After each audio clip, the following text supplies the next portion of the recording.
We're a rebuilder without our first round pick. That is one of the more common remarks I had seen from the comment section of the last episode, where of course we finally pulled the trigger and we made quite a few trades. Now, in a way, you're not wrong. We are literally listed as a rebuilder and we do not have our first round pick. Of course, we sent that pick along with Patrick Berglund to get rid of that contract to Vancouver for Alex Edler and picks. We have then, of course, flipped Edler to the LA Kings in a deal that got us Gabriel Vilardi. There were quite a few trades in the last episode. This team has changed somewhat drastically, whether it be just getting rid of Vladimir Sobotka, trading Jake McCabe, and getting what essentially the return would have been had he been offer sheeted, moving Jason Pominville to a contender, not wanting to re-sign Nathan Beaulieu, taking advantage of Philadelphia wanting him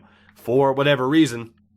I mean, hell, we didn't get Jesse Puljujarvi. I wish we had gotten Jesse Puljujarvi. We did not, but that's okay. There were a lot of deals, of course, and had you watched the entire last episode, which you should have, if you didn't, what's the matter with you? You'll know that there was some conflicting feelings, of course, just on my part as to whether or not this was the right move to make. And look, I'll say this. As far as us being listed as a rebuilder, as far as us actually being a rebuilder, sure, but you look at this team now, it's not as if this team is terrible, and this is allowing us to get guys like Bailey, like Thompson, like Baptiste into this lineup, hopefully allowing them to develop. Same thing defensively with Pilot, Borgen, and Pionk, although the three aren't the best defensive prospects in the world, and that is where we have a weakness right now. It may be allowing them to develop over the course of the remainder of the season, and then not to mention, of course, it opens up some spots down in the AHL, as of course now, not only are we still developing guys like Rasplin, Nylander, and Cornell, we also have Vilardi and Rubtsov. Rubtsov, listed as a fourth-line guy, could very well be in the NHL lineup. He's not at the moment, of course, but he will be next year. So, yes, while we're aiming to not be a playoff team, of course it was looking a little bit bleak anyway, I have to say I don't think we're in that bad of a position. We ended up getting quite a few solid prospects. I think the big thing here that people are concerned about, of course, is that we don't have that first round pick. But we do have 3 second round picks, and that Vancouver pick, like I said, is shaping up to be the first pick of the second round. It's going to have some decent value. We're going to have the ability to trade up into the first round if we want to. Hell, we could use Pittsburgh's first round pick next year that we acquired for Jake McCabe to move back into the first round this year. If anything, I would bet, as this is more than likely going to be a draft episode, I'd bet that we do end up with a first round pick this year. So were these moves worth it to me, especially to get rid of that Berglund contract? I'm going to say yes, but we'll see how this plays out. Now, you may have noticed when I looked at the teams for an instant, for a moment, I was going to say something else. For a moment there, that some of the player types and positions have been changed. Again, just doing what I always do. Some people are like, oh, it's cheating to move Reinhart from a center to the right wing. No, it's not. It just makes it so that the 4-on-4 lines are a little bit better. And when I go best lines, it makes it so that those lines are a little bit better. As far as the player types, basically everyone's based off of their actual attributes. Because you can have Middlestad as a two-way, he might still develop better as an offensive force. That's just the way the game works, and they've admitted with the NHL 19 news that, yeah, we needed to fix that, and apparently they have for NHL 19, so you're not going to have to worry about it as much. Playmakers will actually develop as playmakers and not turn into better grinders. It's going to be great, at least for the most part. So the team has, changed a little bit. Like I said, though, I'm excited to see what we can do. And actually, one thing before we get into the sim. Well, actually, elephant in the room here. Am I trading Kyle Okposo? The answer is no. We're going to hold on to Okposo for the meantime. Whether or not we trade him at the draft, as most people agreed we probably should, we'll see. More than likely, he will be traded at the draft. Who ended up with the A's here? So, Eichel is captain, Skinner, and Risto. I agree with that. It's not worth it to me to pull the alternate off of Skinner. Just for him to get pissed off about it. So that's all well and good. You know what, down in the AHL, it depends. If it went to someone who's actually not a part of the future team, I'll pull that off of him, and we'll get the... I'll pull the alternate off of him, and we'll get the extra boost in morale to one of our younger players. So Velarde's Kevin Porter, no. That's not going to happen. Reagan can keep his. Let's go ahead and give that alternate to one Brandon Goulet. Let's give it to him. Bump him up a little bit in morale. Hopefully that helps in any possible way. But yeah, we'll look towards trading Okposo in the I was gonna say in the next episode, but then again, this is a draft episode, so we should be fine. There was a lot to get to start this episode. I'm sorry, okay? I'm sitting here trying to think, am I forgetting anything? Am I not? I don't know. I think we're good. I also haven't been up for that long, and it's fine. I'm not sure if I'm feeling a little bit sick today. It's a little bit of a weird day. All expiring contracts. The big thing here, of course, that we're gonna want to focus on is re-signing Jeff Skinner. Now, he declined our initial offer, of course. Thankfully, again, though, there isn't anybody else that's going to be a big money deal that we have to worry about. So if we have to wait to sign Jeff Skinner, I'm fine with that. And you know what? I think we are just going to go up to 6x4. And if he declines that, we'll wait for now. We'll double check back at the actual re-sign phase. So for now, we are good to go. Obviously, at this point in time, I'd say the best move for us would be to win as many games as possible to screw over Vancouver to the best of our ability. And actually, we have a little bit of player morale. We have a meeting to take care of. What's up? It's Zemgus Girgensons, who's happy about being a call-up, even though, he's a healthy scratch at the moment, so don't know why you're that happy. Velarde here, I'll be demanding as well. No impact. Cool. I forget who suggested for me to do that just every time, but it's working out so far, which is pretty ridiculous. So let's go ahead. We'll get this show on the road. I will actually sim past deadline day, and we'll see if there were any other computer trades. My guess is probably not. As we immediately pick up an injury in the AHL, Rasmus Asplund.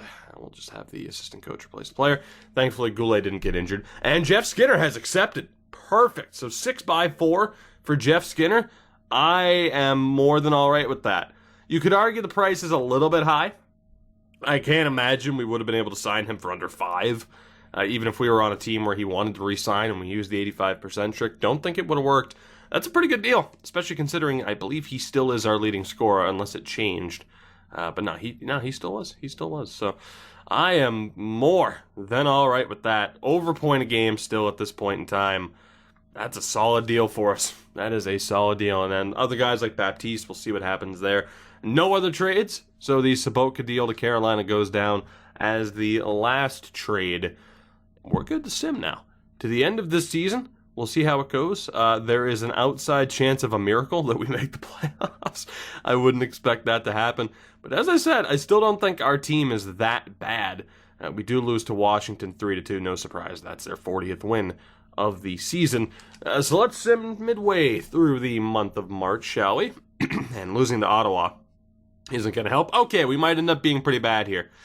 Yeah, we might end up being pretty bad here. Okay, now here's the thing, right? When you look at the team that we currently have, we've run into teams like this in the playoffs, and they've steamrolled super teams. So you can't blame me for having a little bit of optimism that maybe, just maybe, we wouldn't be that bad. We're pretty bad. But I'm not worried about what Vancouver might end up getting with that pick, right? And who knows, they'll probably get a fucking franchise-level player because they'll end up being the number 1 overall pick. And you know what? If that's the case, so be it, because we are still in a much better spot now than we were prior to those trades. You look at the overall team depth that we have brought in with guys like Velarde. I'm much happier with the way this team is. At this point in time. Let's go to player morale. What's up? Who wants to talk? Middlestat wants to talk.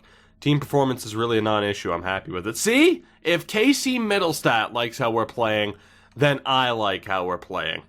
Perfect. See? And you can't disagree. You can't disagree. If you disagree with me, you disagree with Casey Middlestat. You're not going to do that. There's no way. As Bogosian will get into the lineup to replace the injured Marco Scandella. And Eric Cornell goes down to injury as well. I was hoping for a little bit better luck on the injury front, but them's the breaks, I suppose. I'm not going to worry about a goaltender at this point in time. I know I scouted out goalies in the CHL, but we're kind of running out of time to handle scouting. And yes, obviously, I'm excited for NHL 19 scouting where I can actually care a little bit more. Scandella is back to 100%. Thompson's up to an 80, which I don't know if he was before, to be honest. Bogo, take a seat, sir. And with that, we're pretty much good to go. I wish Cornell was back to 100% so I could just save a little bit of time, but that's all right. As we are looking for win number 34, Scott Wilson goes down to injury. That'll be his season over with. Gergensons will make it into the lineup. And there's Cornell, back to 100%. We'll take out Tyler Randall, get him back into the lineup. And actually, at the NHL level, let's put Larson on the left, Gergensons at center. That'll be a little bit better. I think Gergensons does have the higher face-off rating, 34, 39, and 6 on the season. Unfortunately, the Amherst will not be making the postseason either, so actually that's good news for those who care more about the draft in the offseason. We'll be able to breeze right to it. Skinner, still not at a point a game, or no longer at a point a game, 70 points in 79 games, but when you look at this team, that's amazing. We're currently on 74 points. Vancouver on 49. Jesus. Oh, the Vancouver Canucks are terrible. That's just a general statement, of course. But man, I don't often see teams be that bad throughout the course of my Sims. So that's interesting. We'll end up seeing where our pick falls. It'll certainly give them the help they need. Although Utica is one of the top teams in the AHL, so they're not hurting that bad in terms of future progression. But we finished this season at 34, 42, and 6. For anyone who had hopes of us maybe making the playoffs in the first 2 years, well, there goes that. We'll take a look as not every team, I can go one more day, not every team's played the whole 82. And we'll go ahead and take a look at Swedish defenseman, I believe it would be. Indeed, it is. Scott Wilson's back, that's all well and good. Let's take a look at the standings. That took forever to load. Let's take a look at the final standings. We'll take a look at our team around the league, and then we'll get into the playoffs. So in the Atlantic, Tampa, 57, 16, and 9. Good Lord. Toronto also finishes above 50 wins, and Florida, the only other team from the Atlantic, they make it with 46. So it would have taken 99 points. We finished with 74. We wouldn't have made it even if we had kept the team together. So it was a much better choice to do what we did. Detroit finished 4 points back of us thanks to overtime losses. In the Metro, the Islanders, Capitals, Penguins, Blue Jackets, and Flyers all made it. So at the very least, I didn't send Beaulieu to Philly only for them to miss out on the playoffs. However, Saboka and Carolina did not make it. New Jersey finished on 67 points. In the Central, Chicago, Nashville, Dallas, and Winnipeg made the playoffs. And in the Pacific, Calgary, Anaheim, good luck Pominville, San Jose, and Arizona all made the playoffs. So around the league, Tampa wins the President's Trophy quite handedly. We finished 25th. So thankfully, the Canucks don't have top 5 odds on this pick. They do have top 10. But again, I cannot believe how bad they were. Yes, we're going to take a look at their team, no doubt. In terms of goals for, we were at 2.6, which is one of the lower in the league, close to mid-table. We allowed 3 goals a game, right on the money, which is also not great for us. Our power play was at 18.4%, right there at the bottom of the list, closer to mid-table, and our penalty kill at 75.1. Ouch. That's something that we're going to have to focus on in the future, I would say. I do want to take a look at where Rochester finished. I see that they finished second last in their division. But just in general, I want to see where the Amherst finished this season. 29th out of 31 teams. Not ideal. And honestly, not what I expected for our AHL club. I thought they would be just a tad bit better. So we'll take a look at... let's take a look at Vancouver first. I want to see that team right now. So forward core, Besser led the way, the only 50-point getter. They had Christopher Stieg, Josh Bailey, Brandon Leipzig, Sven Berchke, Elias Pettersson now at 20, only an 80. kind of surprised. Development-wise, it's a little bit low, but he had 41 points. Bo Horvat, Louis Eriksson, Sam Gagner, Brennan Gounce, Jake Virtanen, Jay Beagle, and Patrick Berglund. 11 points in 25 games. Defensively, Ben Hutton, Michael Del Zotto, Christopher Tanev, Troy Stetcher, Eric Branson, Derek Pouliot, and Chris Weidman. So basically their normal defense outside of the fact that they traded for Chris Weidman. And then you had Markstrom. Oh my God, those save percentages. Oh, those save percentages. Good Lord. You better hope Thatcher Demko's close, because that is rough. Rough times to be a Canucks fan. To take a look at our team really quickly before looking around the league. Hutton, 23 wins this season. Not great. 9-10 save percentages, all right, all things considered. And a .282 goals against average. Allmark obviously didn't do that well. A decent chance that we just let him go, but potentially bring him back in free agency. Defensively, Risto 32 points. No other defenseman had higher than 10 points. So that's not a good sign. Also, Scandella's down to an 80. He was an 82. That is scary.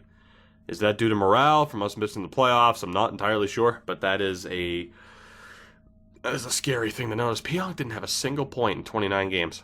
For someone who was originally an offensive defenseman, I changed him into a two-way. You would have liked to have thought that he could have put up something. Apparently not. Forward-wise, Jeff Skinner and Jack Eichel led the way. You had Middlestat and Reinhart over 50 points. Okposo at 45. 43 for Sherry. Rodriguez had over 30. Thompson was close.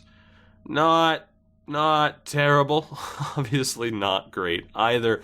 Around the league. Oh my God. Steven Stamp, when is the last time in any of my franchise modes you saw someone put up over 100 points? It's been a while. Stamkos, 110 points. Kucherov at 99. Barzal also hit 99.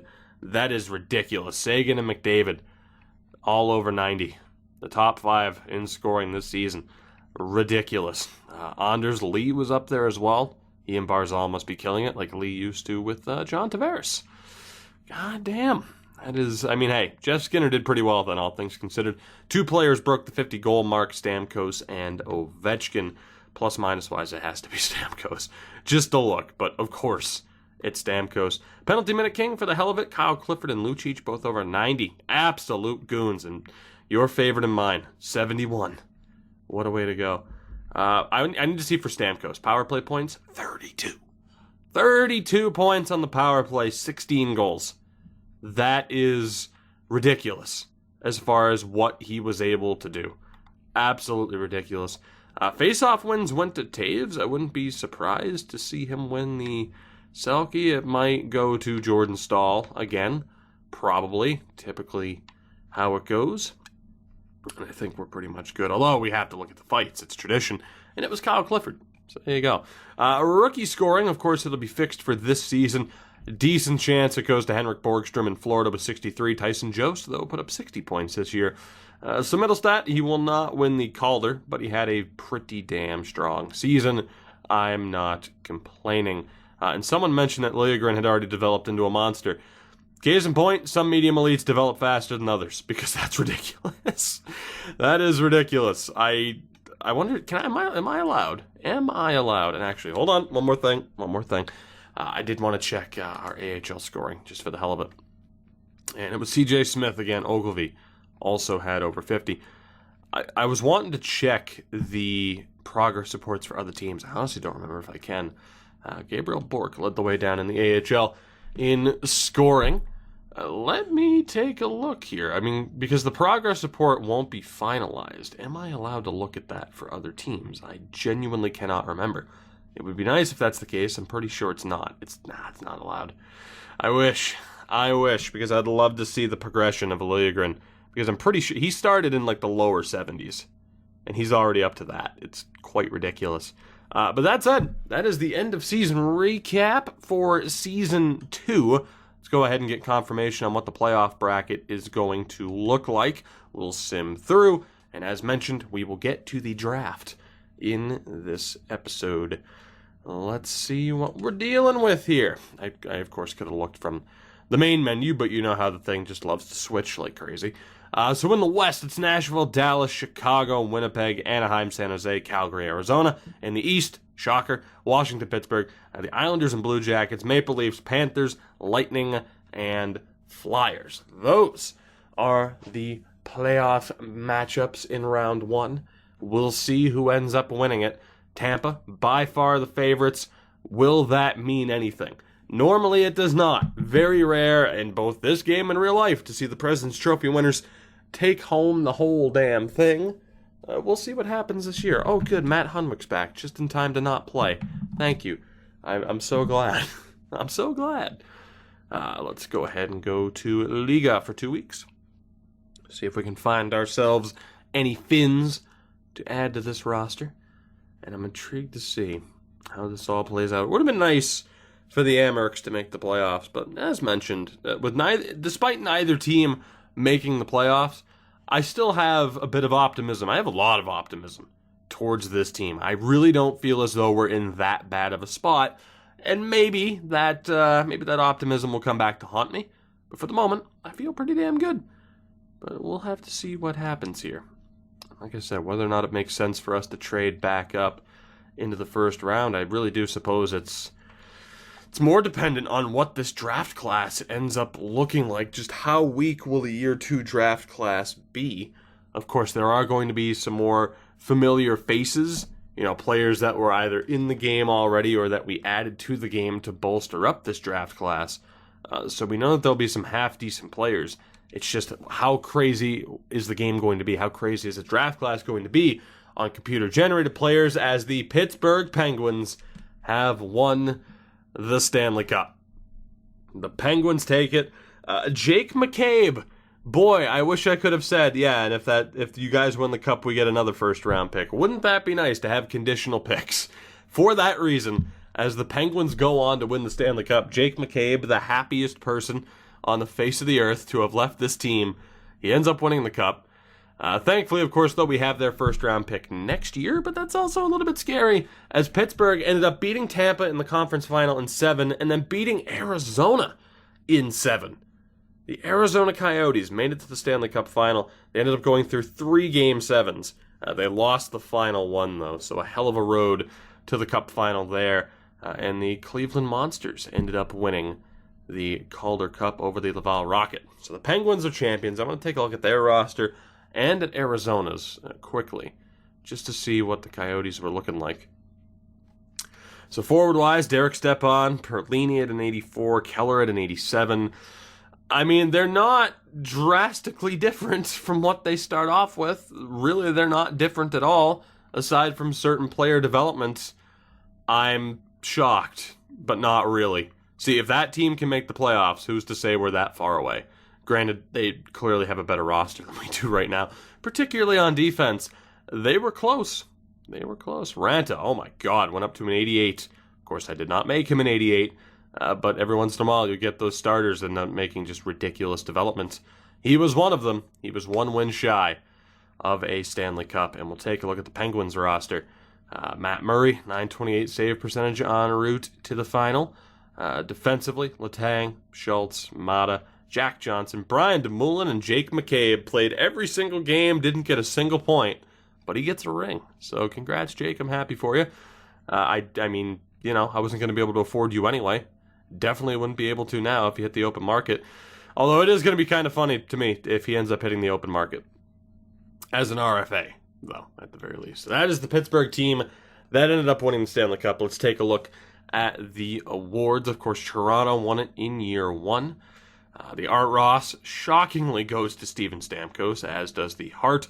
The Norris to Brent Burns. The Lady Byng to Matt Barzal. The Calder to Henrik Borgstrom. Conn Smythe to Malkin. Gibson wins the Vezina. The Jennings to Vasilevsky. The Masterton to Zadorov. The Selke to Patrice Bergeron. All is right in the world. The Ted Lindsay to Stamkos. And the Rocket Richard to Stamkos. So the Conn Smythe to Geno Malkin. Not surprising. Down in the AHL, the leading point getter was Gabriel Bourque. Rempal was the MVP of the league. Colton scored the most goals. Outstanding rookie was Daniel Audette. Defenseman, best defenseman in the AHL, Olli Olivi, which is going to be a very good sign there for Vancouver. Again, Utica, great team, so you would think that they'd have some help on the way. Goaltender was Calvin Pickard. Elvis Merzlikins was MVP of the playoffs. And then you have the three more minor awards in the minor leagues. And with that brings Season 2 to a close. We do have to take a look at the progress reports quickly before getting to the draft, just to see what kind of development we ended up with. And again, I'm only going to care about green stats, so Eichel actually being an 89 when he was an 88, not as much of my focus as middle stat is a legitimate 84. Tage Thompson went up a point to an 80. Not a ton of greens, but you do see some growth in the attributes, so that's somewhat promising. Velarde's to a 78, Borgen's to a 78. Down in the AHL, Pilot's now a 79. Nylander's up to a 76. That's huge for him. Olofsson a 76. Rubtsov, Luukkonen as well. Luukkonen might very well be backup ready next season. Rasmus Asplund a 75. Is that going to do it? It's not. Ryan Merkley up to a 74. A decent chance. I don't know if we give him a spot in the NHL next year, but damn. Oskari Laaksonen up to a 73 out of nowhere. Fitzgerald a 73, Adam Masherin a 73, Karabasik's a 73, Eric Cornell, Bryson Martin 73 is now, Chris Porter regressed, Antoine Miranda now a 72, Budik a 71, Stevens a 70, Johansson didn't get that much better, that's unfortunate. No development from Bodie Wild, Neiman is a 66, and Ted Dubilowicz is a 61. Ruslan Ovechkin, the goaltender we ended up with now is 61. And Leach. No development from Paul Leach. That is not a good sign because, again, in this series, I don't plan on just being like, well, he's not going to develop. I'm going to get rid of him. I'm going to stick with him, but that is rough. Now, granted, he was a mid-round steal, if I remember correctly. So at the very least, it's not that big of a loss. If he doesn't develop, it's not like we would have wasted a first-round pick on him, but it's still rough. As thankfully, oh my God, Vancouver. Oh, Vancouver. Oh my God. It's true. It's true. There's such a curse on this team. Not only do they not get the first overall pick, they fall to 4th. Our pick ended up being 8th. So say what you want about me trading away the 8th overall pick and Berglund for, a second, and a little bit extra, of course, Edler, and Edler helped get us Velarde. Say what you want about that. 8th overall pick in Berglund, essentially for Velarde, the 32nd pick, and others. Regardless, Vancouver. Oh my God. I feel so bad.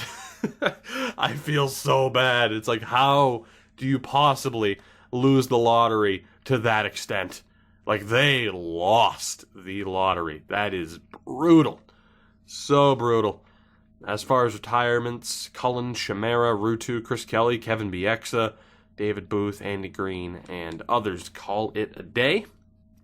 And with that, we are ready for this draft. Now, I am going to do the same thing that I did last year. I don't know how many more offers we'll get because of this. But if a team wants to offer me something for a Kyle Okposo, if a team wants to offer me something for a Marco Scandella, I'm not exactly going to turn it down. Although, Scandella has one more year left. I think it's Bogosian. Does Bogosian have an extra year too?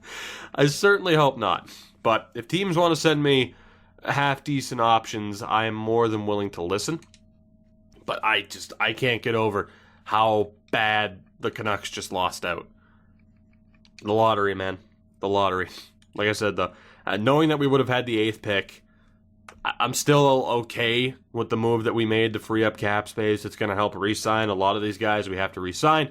And, of course, it's going to give us some money to work with in free agency, depending on who is there. Not to mention, in terms of freeing up some money, if Okposo goes here, who knows what we get back for him. But again, Season 2 is over and done with. Let's get to the draft. Let's see what we can do. I felt really good about the draft last year. Hopefully, again, that sense of optimism I have right now doesn't leave anytime soon. So the top 10 is what I want to take a look at here, as long as this doesn't crash. Thank you very much. So Jack Hughes is there, surrounded by 4 computer-generated players, including Hogan, a franchise-level player, and Pete Price. Oh, of course, he's from the Tri-City Americans, too. Oh, Vancouver. Poor Vancouver. Jack Hughes is there, though. Also in the top 10, Capo Caco, Kirby Datch, Xavier Perrant is there, Tobias Bjornfot, Sasha Mutala, Ryan Suzuki, Peyton Krebs, Nikita Okhotyuk, Nolan Foote. So, case in point, there are some familiar names. Bowen Byram, Newhook, Tag Bertuzzi. I'm intrigued to see how this plays out and whether or not we look to trade up. I think what I want to do here is go pick by pick. Obviously, trading up into the top 5 is not going to happen. The Devils take the franchise. Pete Price, 82. Vancouver, I'm sorry. LA gets Cahill, medium elite. Boston gets Quincy, medium elite, in the 79. Vancouver still gets Jack Hughes, though. So, there you go, Canucks fans. That's something, right? I thought making him a 78 would be half decent. Maybe we should have made him even slightly better. But Vancouver ends up getting Jack Hughes anyway at 4, and Detroit gets Hogan. Please tell me his name is Terry. Ted. Damn it. All right, well, with that, I want to get a full look at the value of the picks that we have to work with, and we'll take it from there. So again, that Canucks pick is 32nd. We have the 38th, 50th as well in the second round. Quite a few fourth-round picks, and then that's it. So no picks beyond the fourth round. We'll see what we can end up doing with that. Almost $18 million in cap space, and again, that could go up. Oh, boy. It's just, when do we want to look to potentially trade up? Judging by the value of that, I'd say we wouldn't be able to, jump up any higher than like 20th. Capo Caco goes 6th. Medium elite falls to 6th. That's a pretty good deal there for Vegas. Computer-generated players going after that. Of course, they went for him based off of him being medium elite. Still computer-generated players going. Ottawa gets Kirby Datch at 10th. So a good pickup for them. Minnesota gets Little. We haven't gotten a single trade offer so far, which I gotta admit is a little bit surprising. Nolan Foote goes 12th to Colorado. That's tremendous. Peyton Krebs goes to Edmonton at 13. St. Louis gets Tobias Bjornfot as well. Another real player that we added in. Ryan Suzuki also to Edmonton, so Edmonton doing well pick-wise. Godfrey's computer-generated. Vegas gets Vukusevich, who I believe is real. Dallas, and we finally have an offer. Daniel Winnick. No. Alex Newhook goes 18th to Dallas. I'm going to send him up to the 20th pick. And Perrant goes to San Jose. So who is still on the board, particularly for defensemen? I know Bowen Byram's still there. I've talked about me wanting to use him in a series all year long. Okhotyuk is still there. Bowen Byram's still there. Computer-generated De Silva, which you could argue taking the computer-generated guy would be the better move, because I don't know what he is. I do know what Okhotyuk and Byram are. Outside of that, we'd have Orsak, Korczak, Jackson Van de Leest from the Calgary Hitmen, who's a fucking monster on skates. Dylan Cozens is there. And outside of that second round, Hartley, who is computer-generated. Tyrone Coleman, who's computer-generated. I really am prioritizing defense in this draft. I would like to end up with one of Okhotyuk or Byram. Just, do we have the value, or do we have the assets to trade up? Unfortunately, Colorado doesn't want to get rid of the pick, so that's not going to happen. We'll sim this, and they take Bowen Byram. Bastards. So Nolan Foote and Bowen Byram to Colorado. Florida, do you want to trade? You do. Can I make this work? To be honest, I don't know if I can. I mean, sure, you could argue, well, if you give up Okposo, you'd be able to make it work, and that's true. They don't want Okposo, though. They do not. And any higher value, it would have been Okposo in like a second just to trade up, and that would have been a tad bit too much, in my opinion. So I think we might just have to wait to see what happens with Kyle Okposo. They don't want any of these seconds, which is unfortunate. You can see the value difference there. I don't know, man. I might just wait. I might just go without a first-round pick this year. Especially because I still know, of course, that there's a lot of actual players in this draft. Like, is that anywhere close? No. I think I'm going to hold off. It's going to hurt to not have a first-round pick, but when it is still a draft that has a heavy amount of real players, I'm okay with it. Let's go ahead and sim to our pick here. Thomas Tatar for a second. Absolutely not. Eric Halla for a second. Absolutely not. Okay, there we go. There we go. Marco Scandella in a fourth for Kevin Stenlund in a fifth. Scandella has 1 year left on that contract. I don't know what the hell Columbus is thinking. What is their defensive situation? Like, am I going to be saving the AI from themselves here by sending them Scandella for next season? I want to take a look. If I can prevent the AI from being dumb. Now, you know what, in fairness, because Ryan Murray's pissed, Carlson's pissed, you could argue that, you know, they, in a way, could use another. Well, not really. It's more off of the morale system. They don't need another defenseman. But right now, like, Ryan Murray's value is pretty much in the toilet, and they're going to drop off even further. What are you thinking, Columbus? Again, Scandella wasn't that great for us last season. He's down to a 79. Jesus. Okay, he was an 82. He's down to a... I have to. Like, I know Kevin Stenlund's not that great. I don't care. He has declining value. We'd only be stuck with him for next year. They came to me with this contract, damn it. I am going to see if I can get a slight counteroffer in there for one extra draft pick. Just because. How's that looking? What do you say? They still accepted it. Well, Marco, it was nice having you here, buddy. But, yeah, well, I can't believe they just outright accepted that, to be honest. I didn't expect that whatsoever. Marco Scandella is a Blue Jacket because they're insane. And you'll notice with Pilot, he's gone from medium 7 to top 6. New Jersey interested for a 4th round pick this year and next. I don't think I want to do that. I think I want to stay loyal to old Lawrence Pilot here.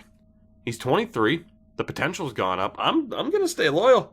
2 4th round picks, yeah, I could get whatever, but I'm going to stay loyal to a guy that we have here. And that brings us to the first pick of the second round, our first pick of this draft. We have traded Marco Scandella to Columbus. Not to mention the fact that really I added an extra 4th round pick in there. They still kind of screwed me on value, but I don't care because that's another terrible contract off the books, even if it was only going to be here for one of the season. De Silva ended up not being that great. Hotyuk was there as well. Kaliev, Orzek, Bertuzzi, Mutala, Cozens is there. Anyone that knows about the draft is going to be like, Dylan Cozens should be much better. And I completely agree with you. He should be, especially now that I looked at he's only a 63. Remember, that for some of these prospects, this was kind of generalized like back in January, as far as just trying to bump up some of these prospects. I'm pretty sure with the way EA had it set up, Cozens and like Williams would have never have appeared anyway. Poulin's there, McLean, and Jackson Van de Leest. So, who is available for us here with the 32nd overall pick of this draft? I cannot believe that Scandella trade. You absolute idiots. For defensemen, which again is what I'd like to prioritize, we're not going to take Morris or Korzak. We have Simoneau, Xavier Simoneau. Tough to tell. We do have Thomas Hartley. Good chance we take him. We do have Tyrone Coleman. Of course, I'm afraid to get stuck with a top 6 potential guy, but we might have to take the risk here. Spencer Rasmussen, Sean Boudrias is a slightly overager. Raphael Lavoie. 6'4". I mean, not with that potential though, buddy. We have Nikita Alexandrov. Definitely computer generated and definitely an interesting prospect to look at. We have Mika Pettersson, or Peterson perhaps, who is there. We have Mikko Kokkonen, who I don't recall what exactly his potential is, but I feel like it was pretty good. We also have Luke Toporowski is there. Stepan as a generated player at 19 with that potential. That is intriguing, but like I said, I need a defenseman. Hello, though, Jay O'Brien. Hello, Jay O'Brien. Is there a defenseman that I'm 100% set on? I don't think there is. I think for that reason, Anthony Honka's there. We have good old Anthony Aguano. Also, Tom Siu. Damn. There's some options here. There are some options here. I'm really intrigued by this guy, but I can't help but feel he's going to be like top 9 with a decent overall. I have to call a timeout here because this is This is a more difficult decision than I thought it was going to be. As mentioned numerous times at this point, I would prefer for it to be a defenseman. It's not looking like that's going to be the smart decision, though. As far as the second round, Honka, Iguano, and Perreault. Andrew Perreault, probably. Andrew Perreault from the London Knights. I definitely have I have doubts about taking a defenseman because I guarantee at least one or two of these guys are going to be half decent, and I'll probably swing and miss. As opposed to some of these forwards, I need a defenseman. I need defensive prospects. I'm going to miss out on somebody good, okay? Particularly at forward. It's going to happen. We don't need a goaltender. We have Luukkonen. I'm sure Pettersson's great. Oh, boy. Honka, Iguano, Kuokkanen, Coleman. I have a bad feeling about Tyrone Coleman. I really do. What about Thomas Hartley? Mikko Kuokkanen, Anthony Honka. Oh, boy. Honka. I'm leaning towards Honka, admittedly, but I don't remember how good he is. That's the problem. I know some of the names, but if you think, oh god, is it Caden? If you think I know like 100% what every single overall or potential is that I handed out to some of these guys, no, I don't. Kuokkanen. Please don't make me regret it. Okay, well, the potential's fine. That overall's interesting. I don't know if you're going to develop, sir. We'll find out. I might regret that pick. The potential's fine. That overall is brutal. As mentioned, I don't think I'm going to trade up at all in this draft, so let's just sim to our next pick. Pilot for Stolars. No. But that's funny, that's where his value is. So Coleman, thankfully, wouldn't have been any better. Lavoie, Toporowski, Morisseau. Okay, so you know what? In fairness, the AI has kind of bailed me out a little bit. We got someone with a decent potential. The overall wasn't great. Do I take another defenseman? Because we really do need the help.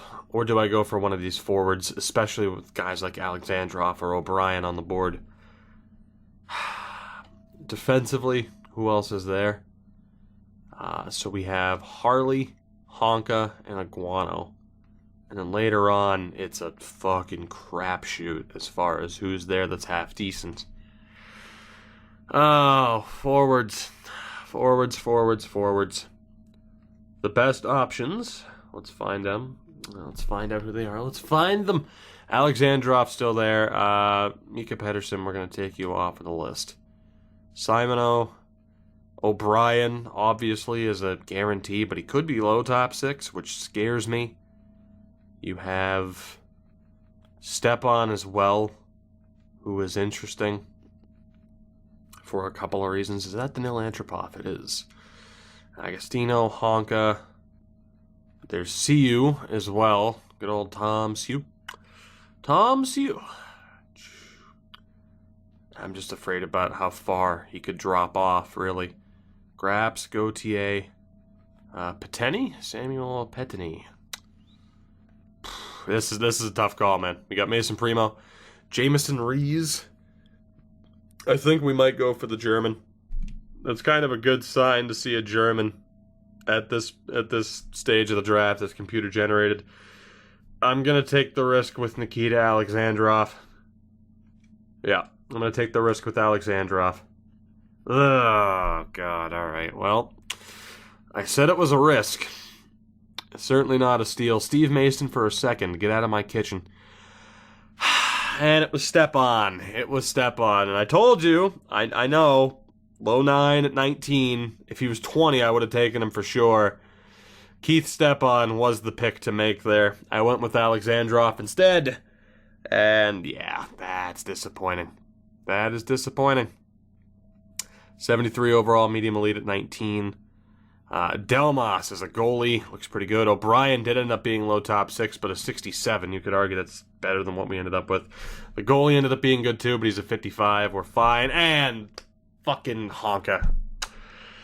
I took the risk with Alexandrov. That was not the right way to go. I should have gone with Honka. Despite those slightly lower overall, the potential would have been fine. Had I at least gone with Honka, knowing that it was a need, I wouldn't feel as bad about missing out on Stepan, because, again, we need defensive prospects, but I took the chance. I knew that there was a good chance of Stepan being really good, but there was kind of an equal chance as well of him being a medium top 9 like the guy we did end up getting, so you can't win them all, right? You can't win them all. We should have gone with Honka, though, because like I said, at least if I had taken the defenseman that we needed, I wouldn't have felt as bad. And at this point, I am going to probably take Harley, although I'm very concerned about your development, sir. And you'll probably be medium 6. That's very disappointing to have had that not work out. In the third round, Nathan Staios is there, who is real. Matthew Robertson's there. What about Joey Simon? He's 19. Isbister Bellamy? Jackson Bellamy. That's a real player. There's no way. I've never seen a computer generated Jackson before. There are other players later on that I'll probably take a look at. I really don't like the option of taking Liu, because I don't think he's going to be that good at all. I think he's going to be one of the ones that really drops off. Primo and Rees. I'm gonna take Harley. Thomas Harley. You're gonna make me regret this, aren't you? Yep. Yes, you are. Well, how to botch a second round. Brought to you by Tugi24. Damn. Borgen for Bjorkvist. Absolutely not. Thompson for Mishmash in a second. Absolutely not. And that brings us to this stage of the draft. Did we miss out on anybody else? Aside from the fact that I completely botched it and missed out on Stepan. Was there anybody better? So far, it's not looking like it. You know, all things considered, Liu was low top 6. You could argue he would have been better, but again, at least I took a defenseman. Yeah, there was somebody better. All right, well, we hit 33% there. You could argue slightly worse in that second round. Not our finest second round, but we've redeemed ourselves in later rounds before. Let's see what we can do here. I will probably just take Staios. Boston Belouse. Good old Boston Belouse. We have Philip Tomasino. You're definitely real. Staios, as mentioned. Pretty sure that's Steve Staios' kid. Nicholas Porco. We have Niels Hoglander. Matthew Robertson. Max-Antoine Melanson, who we're definitely not going to add in. You're real, you're probably real. Raffle the goaltender. Vukola. Yanni Vukola. No. Simon. Definitely tempted. We have Denis. Gabriel Denis. Clark. Marcotti. You're definitely real. Isbister. Clifford Isbister. You're definitely not real. Might be worth it. We have Blake Murray. Porter. Nicolishin. Let me look at Porter here. Tristan Porter. Nothing to really go off of there. What about Nicolishin?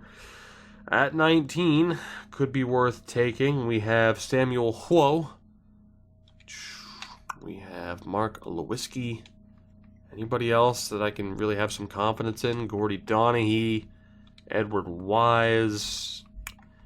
Not really thinking so. David Cope. That is Joe Sakic's kid, Chase, because I added him in because I wanted to. He's not that good, though. At least not at the moment. Bailey Peach. Good old Bailey Peach. All right, I think we're good to go ahead and select Staios here. Because why the hell not? Let's take Nathan Staios. Hey. All right. Not our finest draft so far. Okposo for Denisenko. Oh, my God. I'm going to say no just because I used Denisenko in Ottawa for a little bit of time. And we kind of, ended up seeing what he had become. Suitor for Skinner. No. Just no. Just no. Lucas Spiza. No. Get out of here. Get out of here. Suitor for Skinner in a fourth. You're insane. Oh, well, you didn't accept Suitor for Skinner, so what if you also give us a 4th round pick for Suitor? Are you insane? Soderbergh, what is with these teams thinking that I want your terrible contracts? I don't. I don't want your terrible contracts at all. The 94th and the 110th for a 95th and a 4th rounder next year. I'm going to say no to that. As that brings us to the beginning of the fourth round. Who did we miss out on, if anybody?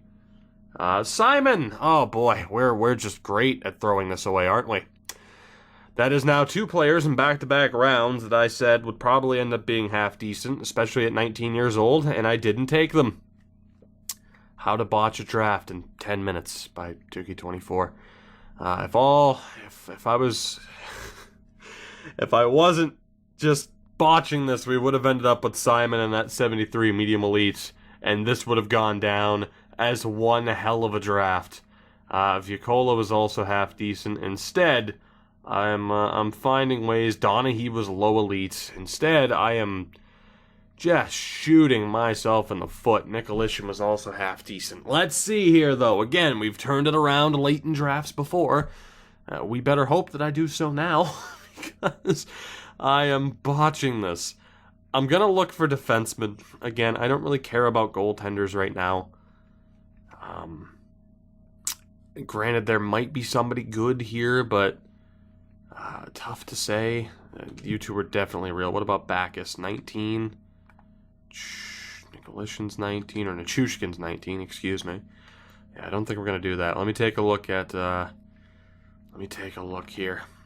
Ross Roloff at 18. Renkowitz at 18. Am I looking just like exclusively for 19-year-old computer-generated players now? Kind of. Guy Godet. No, thank you. Larry Zikov. We have Petri Koko. What about Barlow? Pat Barlow. Kelly, I'm not pronouncing your name. You're going to be great, though. You're going to be great, I'm sure. Edward Quirk. We have Caleb Everett. I don't know, man. This is tough. Oh, this is tough. Of course, I'm looking in later rounds. There's just a whole lot of players that I could take a risk on and probably swing and miss, and then watch someone else get an amazing defenseman. Cam Coleman. Malik. What about Sean Banting? We have Ryan Miley. For some reason, I'm doubting my abilities now. It hasn't been a terrible draft, and then, hey, at the very least, we're getting some prospects. It's just who we've missed out on really hurts. Igor Medvedov. And that is about it. Andrei Alexandrov, huh? And good old Christoph Dinger. The Dinger. Christoph Dinger. I don't know who to take. I know I only have 30 seconds left, too. Defenseman, there wasn't anybody that I was overly confident in selecting, admittedly. I'm really doubting myself here with these picks. I don't know what to do. I'm scared to screw up again, because people on the internet are going to judge me for making a mistake. Or 7. God. Vishnevsky. Sergei Vishnevsky. If you were 19 years old, then yes, we'd pick you. Roloff, again, at 18. I'm not all that confident. Ola Arvidsson. Bacchus is there. Voloshenko. I'm not making that mistake. Voloshenko, please. Maxim Voloshenko, please. Tookie, you should have known, because they were low, but he was low bottom 6 and the others were low 9. I know, I just wanted to be successful. Nichushkin. Renkowitz. Just twist the knife, buddy. Just twist the knife. Oh, God. Navrin Mutter as well. What a guy. Right. We have another chance here. We have another chance to not completely blow this. Please. I did well last year. Maybe that's what it was. In the year 1 draft, we actually did quite well in terms of finding players, even though they're not looking like they're going to develop anyway. So, I'm doing what I can. There is William Poirier, but he's real, so we're going to say no to you. Ackerman, I don't know if you're real. I don't know how good you're going to be. Ryan Roth, you have to be real with a name like that. Goldowski. Jake Goldowski. Be my hero, Jake. I'm probably going to have to select you. D. Godet's there, the most French name in the history of the language. Brendan Kobayashi from Norway, as you'd expect. Is there anybody else? Casey, Sira, True, Grondin, Golod, the good old Golod. Zavgorodny. Dmitry Zavgorodny. Pretty sure you're real. Anyway, Nando Eggenberger, the man. Nando Eggenberger. We have Josh Rowley at 19. Okay, well, my hope to get defense, the old defense, I kind of botched. At this point now, we just need to really not screw it up any further. Am I going to be able to do that? Probably not. But I will try my best. And that's all you can ask of me, damn it. Mitchell Brewer. Alright. Go back to pinned players. I think I know who I want to pick here. The next member of the Buffalo Sabres is going to be Goldowski. Please be half decent. Okay. Oh, boy. Hey, Bogosian and 2/4 for a second and Neuwirth. Yeah, I'm going to do that. I'll get rid of what is, again, I know Philly doesn't need the defensive help. We already sent them Beaulieu. But can I honestly turn that down? A second-round pick next year, I get Neuwirth. I don't even have to re-sign him. He's on an expiring contract. I don't even have to bring him back. I should. I mean, he killed the AHL at least. It's essentially a second-round pick for Bogosian and 2/4. What the hell are you thinking? Why are teams so incessant on letting me free up cap space? Again, the one part of me is like, I really don't want to do this because I know they don't need the defensive help. And they don't. At all. Unless they have expiring contracts, which they don't. At all. What are you... Alright. Do I save the AI from themselves? Or do I take a deal that I should in no way decline? My God, they're so dumb. They're so dumb. Of all the NHL 19 talk, please, just for the love of God, they say that the AI is smarter. They better be. They better be. I'm not letting you off the hook for this, Philly. I'm not doing it. I won't... Look, I could add more. The AI always undercuts you. I could add more value to this. I will not. I will not take the extra draft picks from this that I could probably get. I'll just accept this outright. Bogosian, have fun in Philly for a year, buddy. I can't turn that down. Tatar for a first. I can turn that down, though. And I believe that ends our draft this year. Reinhart for Pesci. No. Pretty sure that'll end our draft. A first for Tatar and a fifth. Vegas, give up. Oh, boy. All right. Well, I was wondering if we were going to get another offer for Okposo. Okposo for Grant Mishmash and Adam Jitting, I believe it is. Mishmash is going to be low 6. 74 at 20, though. And then Jitting is a 63 at 19. Former third-round pick. How much do you need the offensive help there, Nashville? Also, you are Red Bar. How can you even afford this? So that is your top 12. Any expiring contracts? A lot of them. If I accept this, they're not going to be able to afford Kevin Fiala. They might not be able to afford... Nope, Kevin Fiala is already extended. Okay. Well... Kyle, I think you might be going to Nashville.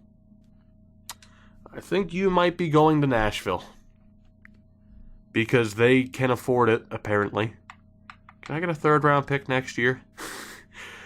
Tookie's trying to make himself feel better about the draft by robbing the AI of trades. They're coming to me with these trades, damn it. Will that go through? Kyle, have fun in Nashville. Gergensons for Granlund. 1 for 1, both on expiring contracts. I'll take a look at this. So keep in mind, we have gotten rid of Scandella, Bogosian, and Okposo in this draft. So while I might not have hit on my draft picks, trading-wise, the AI is just deciding, hey, Buffalo's in cap trouble, let's bail them out. How did Granlund do last year? 41 points in the AHL, 21 points in 56 games. I'm going to say no, because I don't think I'm going to bring either of them back. They just take up a spot, so I'm just going to decline. I don't want to make a trade for the sake of a trade. We do have a pick in the 5th round, so I can scroll back through to see what we've missed out on, and so far, the answer is absolutely nothing. Boy, if you thought there were some controversial trades in the last episode, what about that one? I mean, I didn't get as much back for Okposo as I could have from Montreal the year before. So, you can say that's my punishment for not accepting the Montreal deal, as I didn't get as much back, which in a way you'd be right. I don't know. It's like, do I let the AI GMs off the hook for such terrible offers for players that they don't even need? That's the question. I didn't this time. Josh Raleigh, you know what?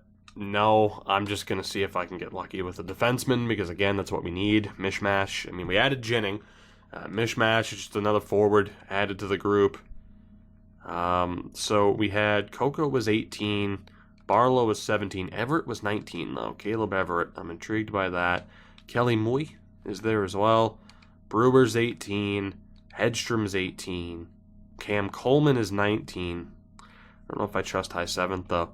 Banting is 18, Miley's 18, DeRoche is 18, Allenson, you have to be real. Hardy, man, good old Mason Hardy.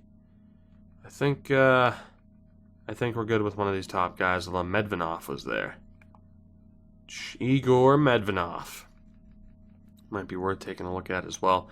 And then there was Andrei Alexandrov. So, I can't remember how many picks we have after this one. I might just go off the board.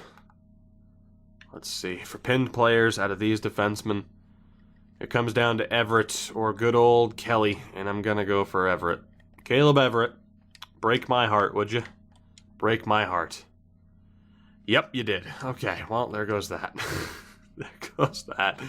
Overall, a terrible draft class for me. I'm not getting Eric Holla for a second. I'm not getting Thomas Tatar. Anytime you want to give up on that. I'm not trading Reinhardt for Pesce in a first. Borgen for Rupe Heinz. No. Reinhardt for Pesce. No.